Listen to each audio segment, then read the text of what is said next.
Good afternoon, everyone. Welcome. Today we are in for a wonderful presentation, as always, with the ARTIVISM series. I'd like to take a second to remind you that if you'd like to be recorded, please turn your videos on, and we'll send it over to our artivist team member, Professor R.G. Galarakis, that will do the official invitation and welcome for this presentation. Thank you. Hi, everyone. Welcome to ARTIVISM, the Power of Art for Social Transformation. Today, we will have Professor Nina Bellisio present. Nina Bellisio is Associate Professor of Visual Communications at St. Thomas Aquinas College in New York. She joined the faculty there in 2011 after teaching art and design for 10 years at the Art Institute of California in San Francisco. In her multiple roles at St. Thomas Aquinas College, faculty member, innovation coordinator, and assistant dean of curriculum, she works to integrate technology into learning and to incorporate design thinking practices into interdisciplinary curriculum. Nina holds a BFA from Cornell University and an MFA from the University of California, Berkeley, and is currently a doctoral student of creative technologies at Columbia University's Teachers College, where her area of research is gender bias in the designed environment. Welcome, Nina. Welcome. Thank you so much for having me. So I wanted to talk a little bit about a project that I've been working on with my students. And then if everyone is game for it, I want to do a little bit of a workshop so we can try the project ourselves. We can veto that once we get to that point if we want to, but we'll see how it goes. All right, so let me share my screen here.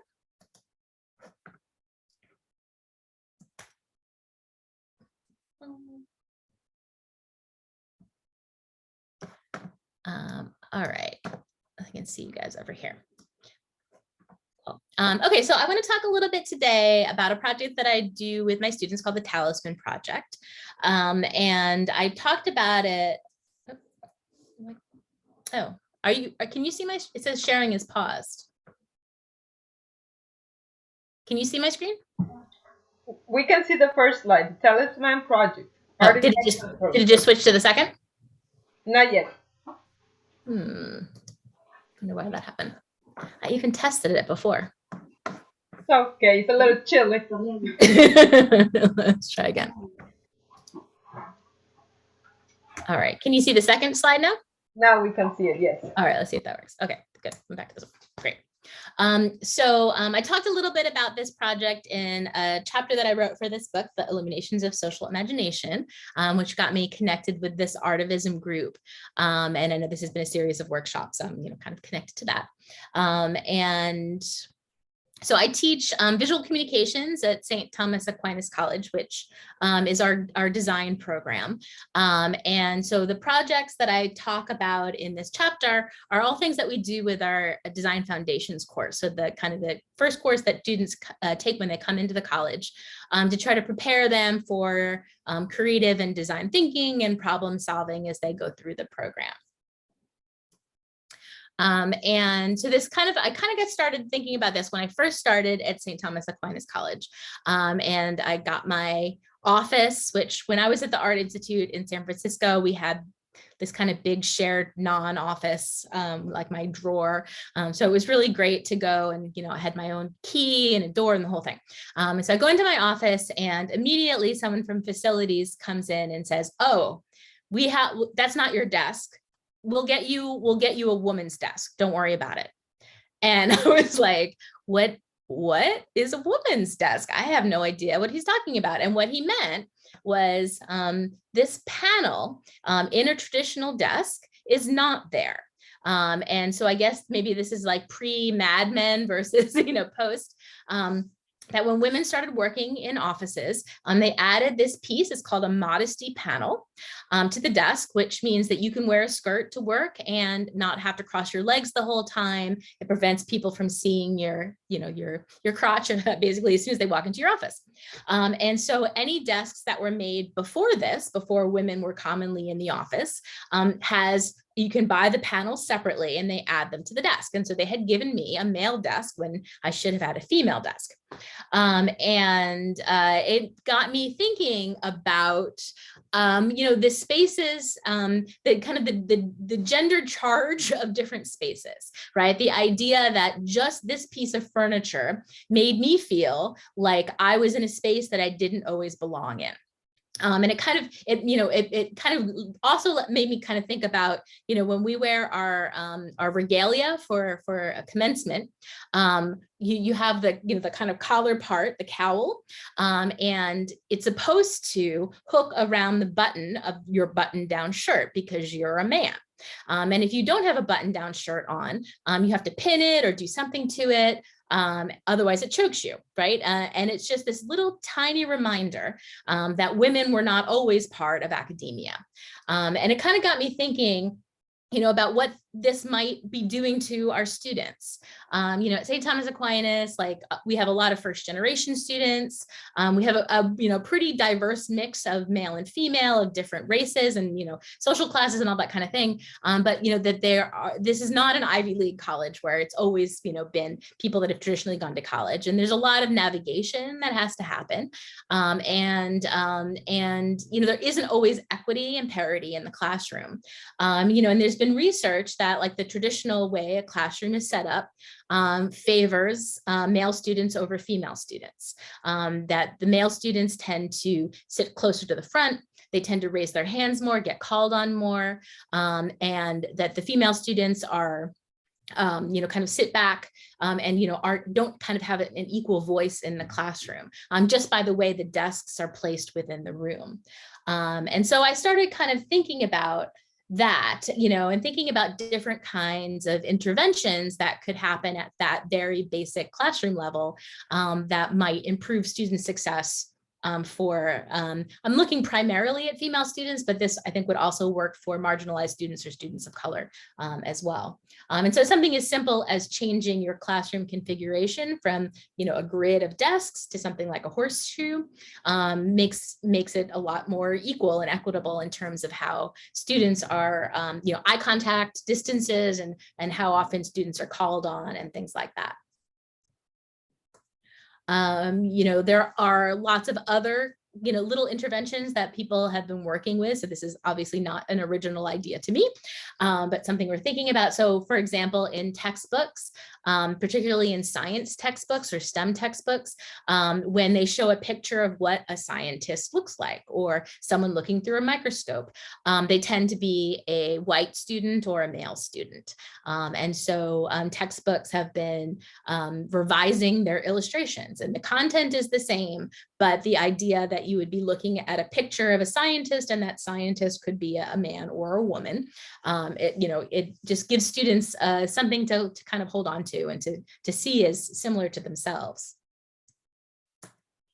There was a study in which, again, male and female students were brought into a classroom to take a standardized test.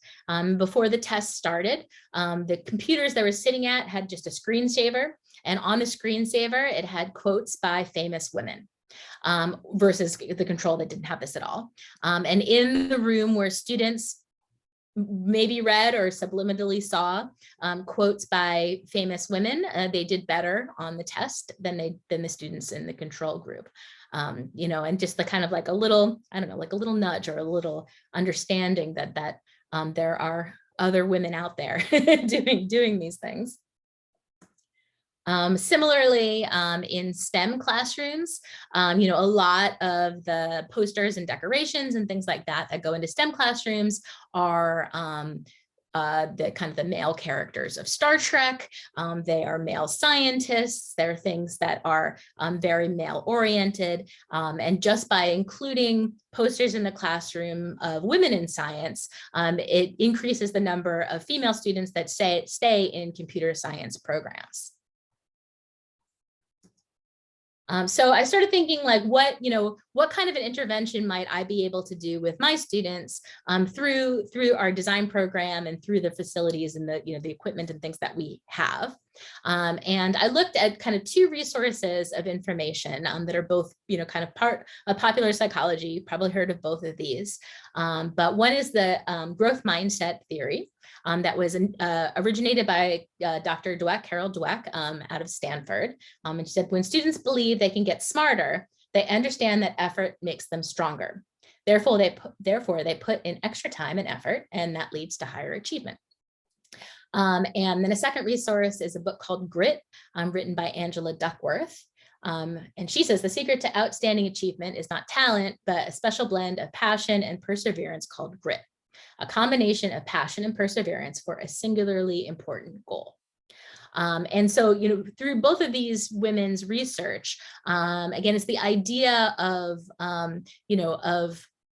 having an end goal, understanding that there's work involved, persevering, but also understanding that the things that you are, quote unquote, good at or not good at are not fixed. It is all about, experience and work and practice and things like that. And so, so we started talking to students about that. And so there are a couple different resources that we use in this class. This is Design Foundations.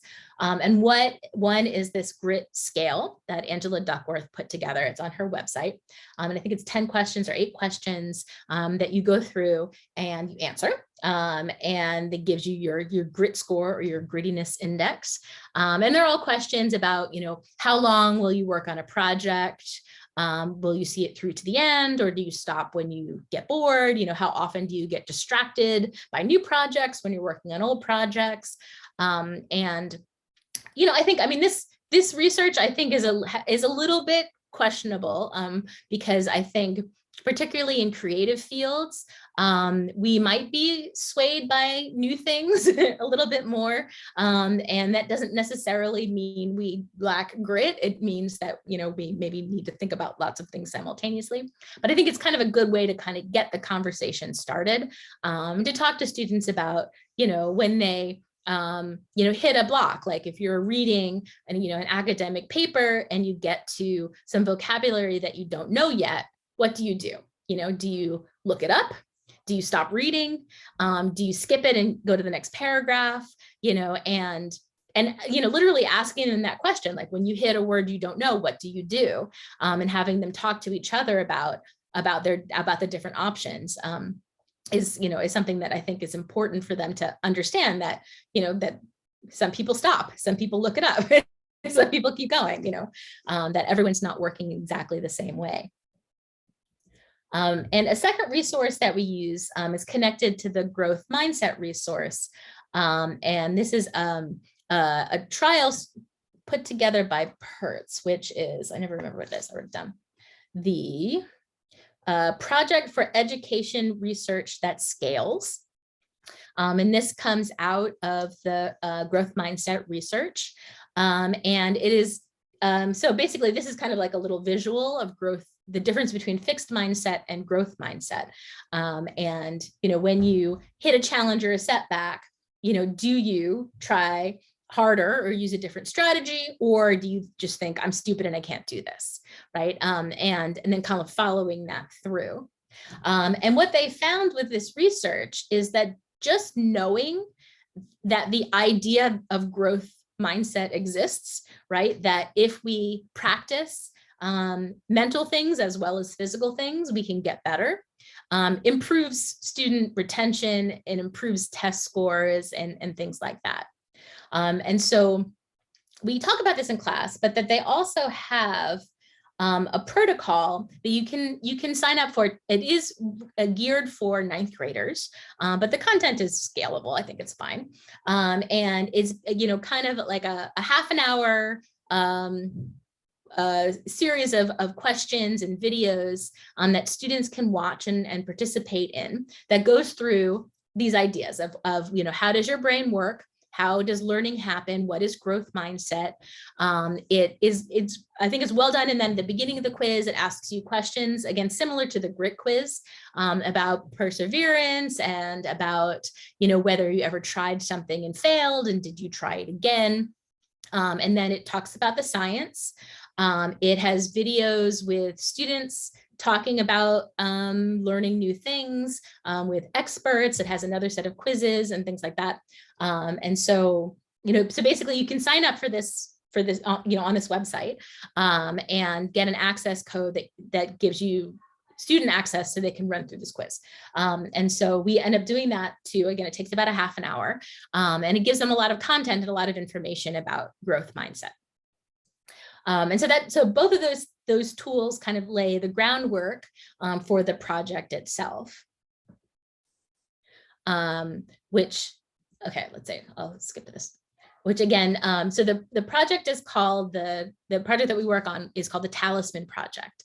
And a talisman is a physical object that is a reminder of something. So we look at I'll show you some examples, but it's basically something that you can like carry around or hold that connects you to an event or an action that is important to you. So, in terms of different objects that kind of fall into this category, there are all different kinds of, protective charms that people carry, the idea of like a 4-leaf clover or a protective eye. In Japan, it's called an amamori, which is this one in this top left-hand corner, which is specifically like an academic achievement, a talisman. So you have this little pouch that you carry with you. In different organizations, right, you can have like progress awards. So like Weight Watchers gives you little tokens, little coins when you've learned, when you've lost a certain amount of weight, or like Narcotics Anonymous or Alcoholics Anonymous gives you keychains. And so you have this like physical thing that you're collecting to give you an idea of your progress towards a goal. There are things called challenge coins, and this came out of the military. But again, it's a little coin that it represents some sort of an achievement, either years in service or participation in particular events.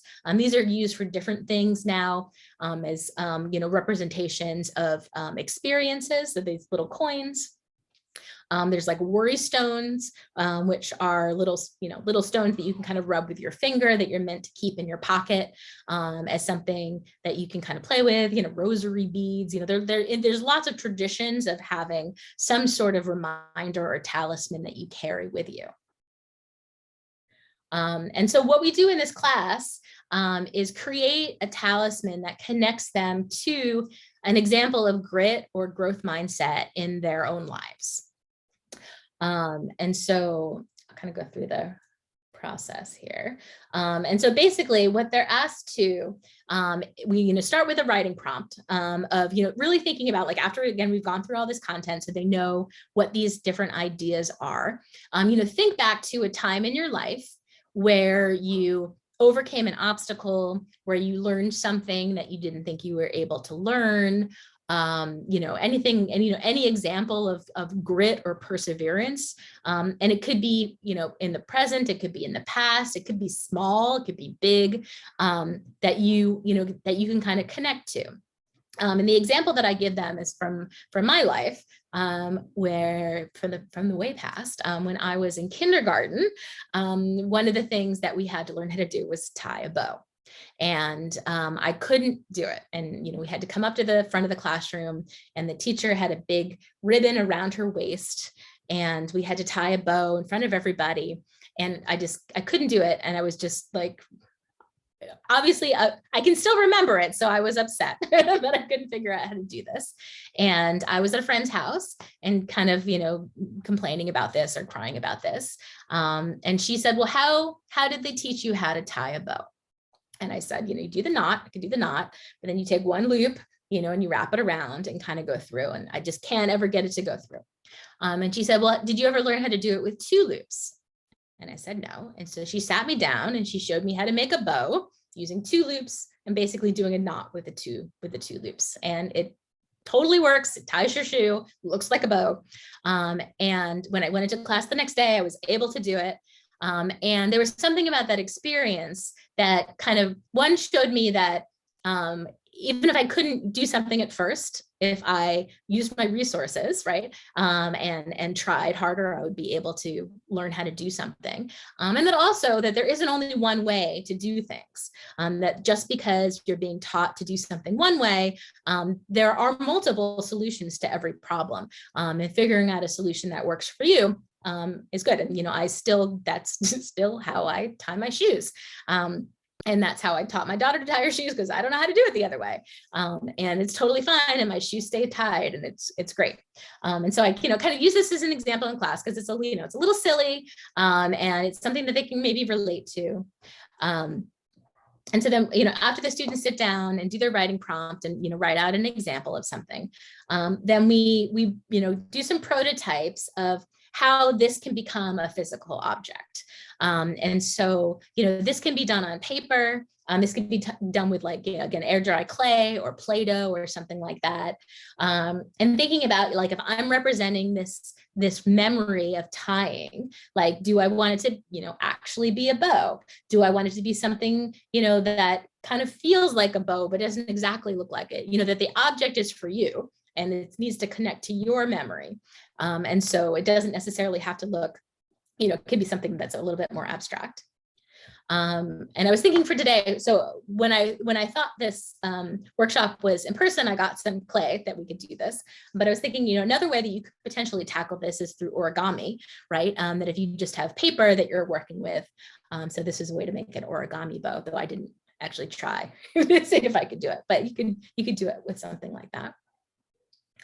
And then after they make their prototypes, we actually are using a 3D printer to make the actual object. And so we use Tinkercad, and Tinkercad is a very easy entry-level way of doing 3D rendering.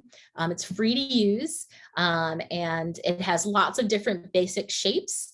This is just a screenshot, so I can't, but they're more than just the ones that are showing on this screen. And you're able to, bring them into the work plane, pile them on top of each other, use them to cut holes out of each other, combine them together. And so, and we're talking about pretty, relatively simple objects. And so they're able to render them in Tinkercad, and to create something. And then we use our MakerBot, just regular 3D printers on campus, to do a plastic prototype. And then ideally, they don't always do this, but they can then go to a website like Shapeways, and you can upload your model and you can have it printed in all different kinds of materials. And so I recommend that they actually make one out of metal. Because really you want something that, maybe has a little bit of weight to it, that is going to go in your pocket with your coins or your keychain, that it's something that's going to last a little bit longer. And so, they could use, steel or stainless steel or something like that, and, spend a little bit of money, but end up with an object that they can then, so this is the one, I can't remember, I think this is bronze that I ended up using. But that this is the 3D printed model that they made through that website, or that I made as an example. You can see, so here are some student examples, and it runs the gamut. A lot of them base their talisman on gaming, on different kinds of games that they have conquered, or move through the levels of. This was a student a non-traditional student who finished his time in the military, and so this is a representation of his papers that say that he fulfilled his requirements and now he can go to college. This is a Grand Theft Auto, a video game one. But when they present it in class, they create their object, they have to document it. And then they also present, their paragraph of what the project is about and what the talisman is about. And so, yeah, again, this is, conquering layers in the game. This is building Legos. So this is kind of a Lego that has little hearts instead of the Lego bumps. This is a pillow. So this is a student that was adopted, and she has this memory of a pillow that she had before, when she was in the orphanage or whatever, that she kind of retained the memory of this from her, kind of her origin story. more games, a risk. More flowers. This one with the clock. So this is a student who is extremely punctual, and it's all about being on time. And then he set the clock to his birthday, and you know, I guess the month and the day of his birthday to remind him to, you know, that, I don't know, every year he gets older or whatever it is. But you know, I think it's kind of interesting to see kind of the range of things. You know, again, the models themselves tend to be pretty simple, but that they're these little objects that the students are able to have. And I think that, you know, the next phase of the project, I think, will be to kind of track them, right? So they do this as a first semester freshman. You know, what happens if they do carry this around? Like, is this something that they go back to, or, you know, if they have to complete the writing prompt or some sort of journal about it, you know, as they kind of progress through the program, is this something that, you know, kind of keeps them on track? So haven't started that part of it yet, but just, again, this idea of, you know, really holding in your hand your accomplishments, and the idea that you can learn how to do anything and that you can kind of get through, I think potentially could be really helpful when, you know, when they had to take a math class or or something else, or public speaking or something, to have this in their pocket. All right, so what I was thinking is that we could work on something like this today, if you guys are up for it. And basically, this is, you know, this is the prompt that I give the students, that you want to think of an experience in which you learned something new, overcame an obstacle, or surprised yourself in some way. And then you want to write a paragraph describing the event and really think about how you felt, you know, before and during and after, and try to, you know, kind of tap into those feelings. And then you want to, you know, sketch some ways to make that visible. And again, it could be a physical representation of something that has to do with the narrative. It could be a representation of the feeling, hopefully the feeling, I guess, after rather than before, or something like that. And then we could share them with the group. See what you guys are thinking about. So I don't know, is anyone up for something like that?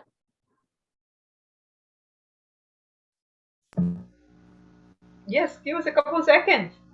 Yeah, no. Definitely, we're here. One second, okay. Yeah, so if you want to, we could put the not Metallica, what was it? the Iron Maiden song back on. Yeah, so if you guys want to, I don't know, you know, take a few minutes and think about something that might fit into this project. Share.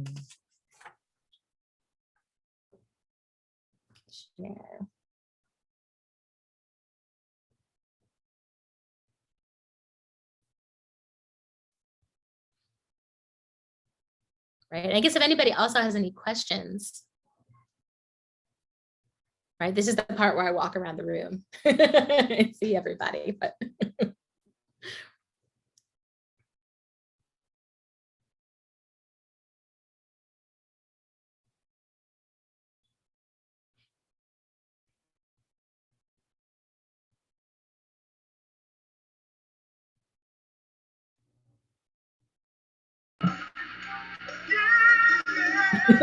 There we go.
Would anyone like to share an anecdote?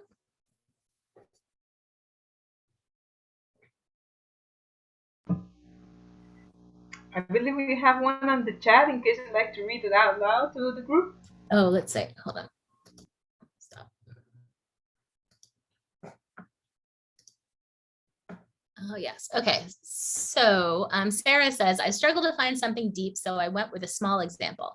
I learned how to make a new recipe when I was worried about the outcome because the ingredients were new.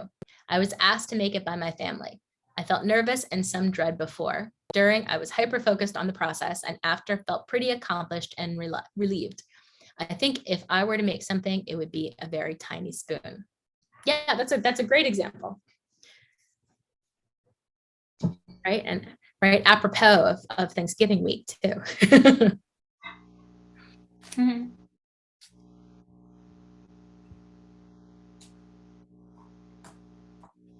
Anybody else?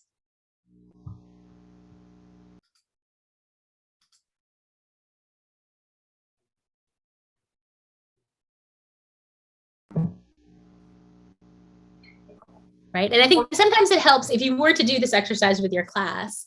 If you have a group that doesn't, that's a little bit shy, maybe even not necessarily putting examples on the board, but like examples of categories, a number of my students are athletes, right? So we'll talk about, is there a new, soccer dribbling skill or something, or the feeling when you're in practice versus the feeling in a game, and why that might be different, or something like that. So yes, there's examples of like learning how to cook something, or doing things with your family, or camping for the first time, or traveling to a place you haven't been before. Things that kind of push you out of your comfort zone, and then realizing that it's okay to be a little out of your comfort zone. I think with some of the growth mindset research, it's also about reframing. And so, the feeling of anxiety and fear and excitement are all actually pretty similar if you think about what your body feels like. And so kind of saying to yourself, I'm really excited, when you are actually scared, kind of tricks your brain into changing over. Or if you're thinking, that rather than, this, I'm feeling anxious about this and it will cause me to fail, thinking I'm feeling anxious and it will cause me to focus, is just, again, another way that you can kind of reframe how you're thinking about these different feelings, or even adding the word yet, right, to the end of a sentence, like I am not good at, multiplying fractions yet. And as so you could be in the future. It's just kind of, again, little mental tricks that we can use. And I guess our brains are surprisingly malleable, and I don't know, like they can be convinced pretty easily to feel differently. And again, just giving students the tools to maybe make some of these shifts can be helpful. I love adding the yet. Right? That is brilliant. Yeah. That is brilliant.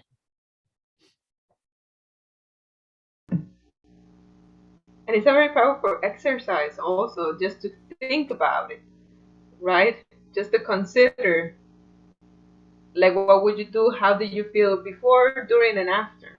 Instead of just maybe overpassing all that for the actual result, that it could have been X, Y, or Z, depending on what you picture in your mind and what actually played out, right? But taking it and breaking it down a little bit at a time, it kind of like decreases the momentous or the monumentality of that experience that you're picturing in your mind as well. Yeah, absolutely. And I think also focusing on, on maybe like work versus genius. I feel like in art, there's this idea that if you are a true artist, that it's effortless, that you just have these genius ideas and it just pops out. And that's just that's that's not true. And thinking about, like, Malcolm Gladwell talks about 10,000 hours as being your guide for competency at something, and that's a lot of hours. You can even have them sit down and calculate how long 10,000 hours actually is, in terms of the years of practice.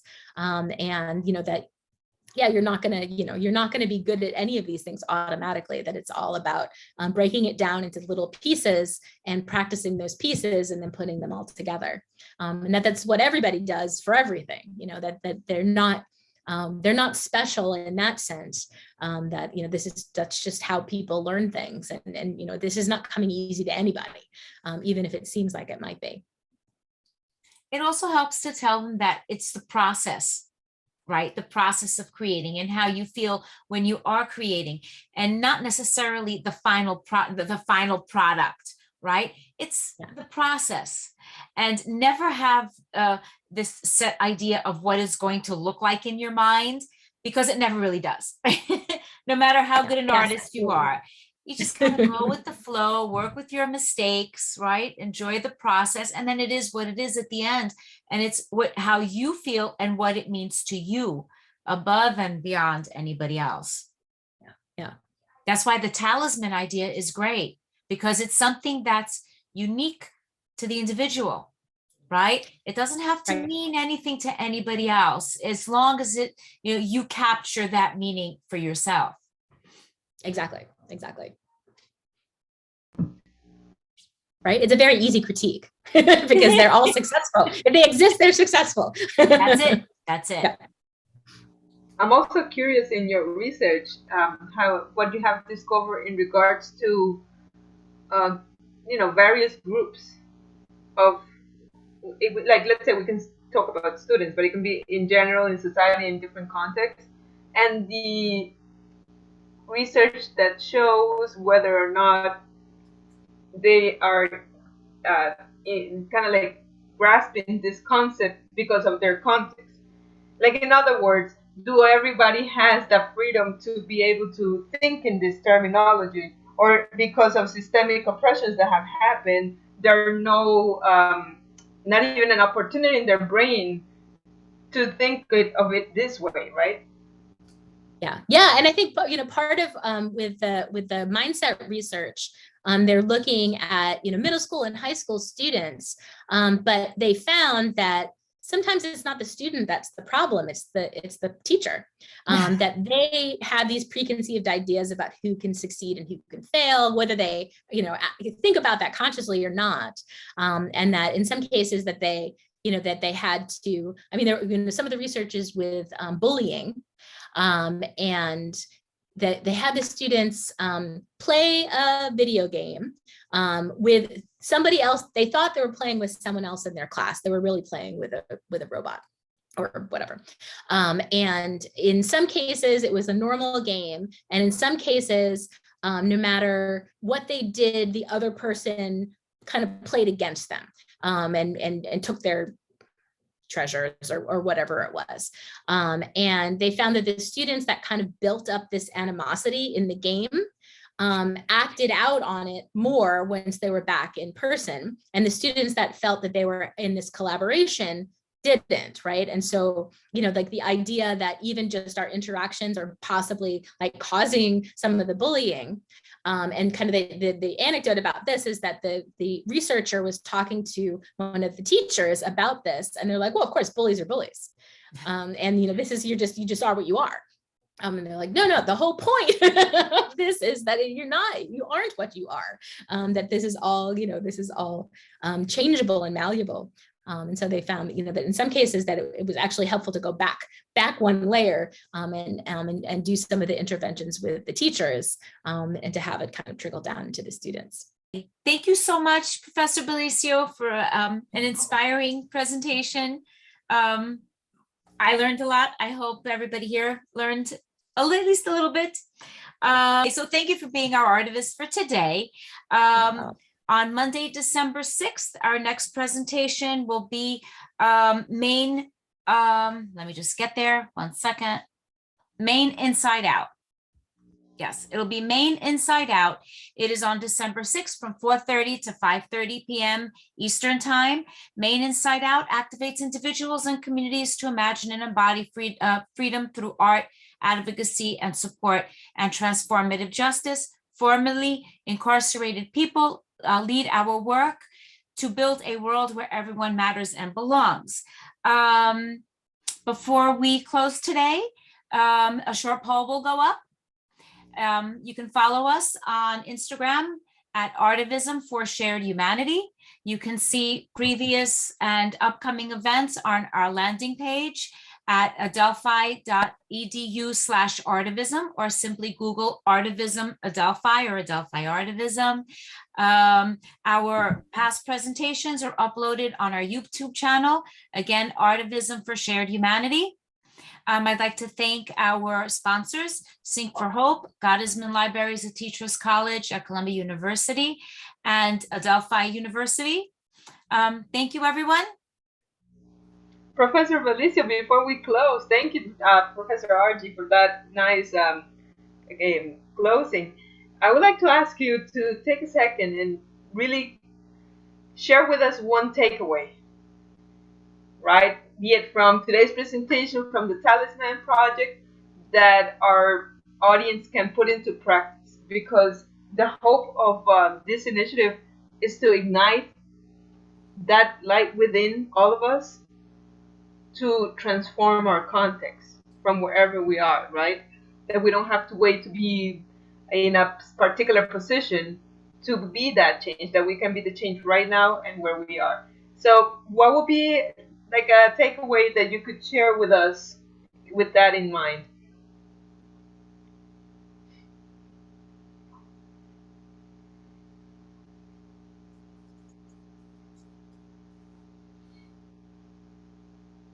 That's for you, Ms. Bellisio.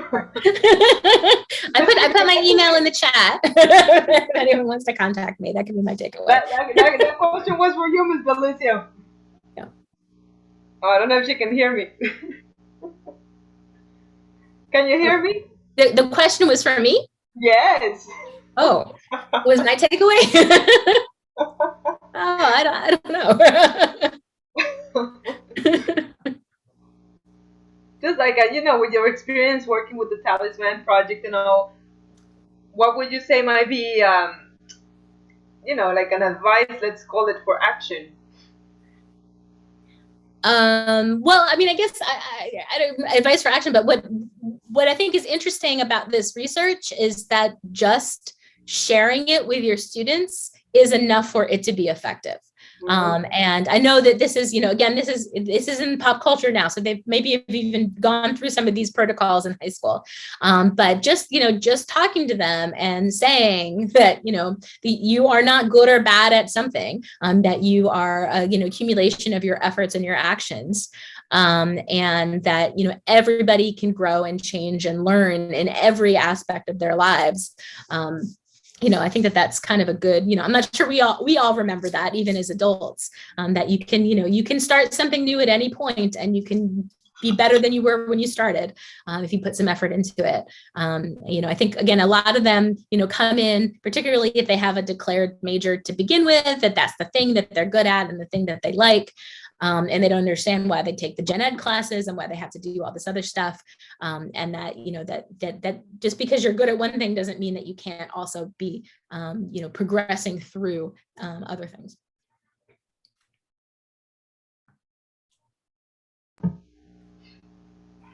Yes, thank you. That's a great advice. And as you were saying, not only from the student perspective, but the teacher, and I will even, venture to say at home, right? Like from the parents, they also should incorporate this kind of thinking as well. Yeah. And the yet. I love that. And the yet, exactly. I use the yet. Thank you very much for being with us today and sharing all this marvelous research and projects that you're working on. Well, thank you. Thank you so much for letting me participate in this speaker series. Our pleasure. Stay connected. Yes, I will. Thank you so much. Be well, everyone. See you next week. Thank you.